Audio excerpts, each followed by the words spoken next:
শ্রীকৃষ্ণ একদিন সম্পূর্ণ একা পিপল গাছের নিচে বসে বাঁশি বাজাচ্ছিলেন।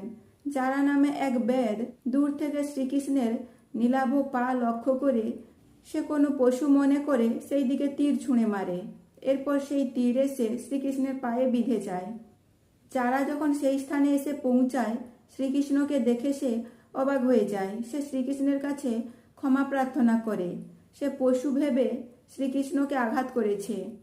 তখন শ্রীকৃষ্ণ তাকে বললেন তার ক্ষমা চাওয়ার কোনো কারণ নেই। শ্রীকৃষ্ণের এটা পূর্বজন্মের ফল এবং মাতা গান্ধারীর অভিশাপ তো সফল হওয়ারই ছিল। পূর্বজন্মে শ্রীকৃষ্ণ যখন রামচন্দ্রের অবতার নিয়েছিলেন, তিনিও ঠিক এভাবেই আড়াল থেকে বালিকে বধ করেছিলেন। আর যারা হলো সেই বালিরই পরবর্তী জন্ম।